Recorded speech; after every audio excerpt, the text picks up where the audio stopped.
第5輯轉章1，考核內容及具體方法。轉章1有7個項目嘅技術考核。第1項，正手對攻球，喺3個機會球入邊計算連續對攻嘅累積球數。考生要喺1分鐘之內命中77球或以上，需要有良好嘅協調性同埋擊球速度，先至可以全取3分。第2項，正反手中台拉弧圈，考生於端線離台1.5至2米嘅位置，正反手不定點連續拉上旋球，20球為一組，2次機會。考生拉球必須要有摩擦，令球有旋轉質量，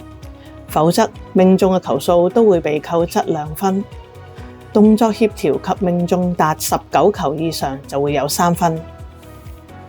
第3項，接長交，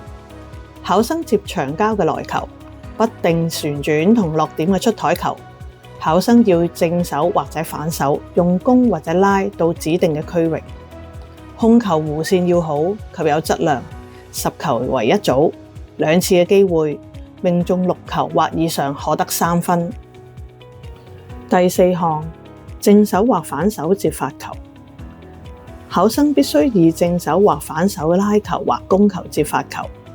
來球分別位於側身位及正手位嘅側上旋或側下旋球，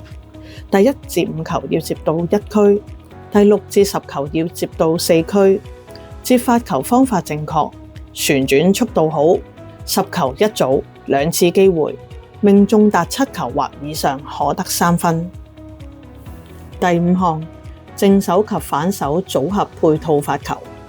要求發出側上及側下旋嘅斜線及直線長球，再配合側上或側下旋短球，即係發直線短球、直線長球、斜線長球及斜線短球。4球一組，發3組，2次機會，旋轉要有區別，質量要好，命中達9球或以上可得3分。第6項，猜球結合正反手拉球或攻球，呢個項目要求考生喺猜球後，第1球正手拉或攻球，第2球猜球後用反手拉或攻球，第3至10球如此類推，猜球失誤為失球。第1至5球要求落點到1區，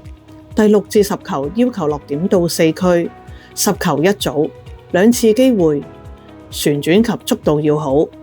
命中達7球或以上可得3分。第7項，步法單步結合跳步及交叉步，要求考生用單步用正手打1個短球，跟住用跳步反手攻及側身拉或攻球，再用交叉步撲正手拉或攻球。派球嘅速度大約每球1秒，4球命中先算一組，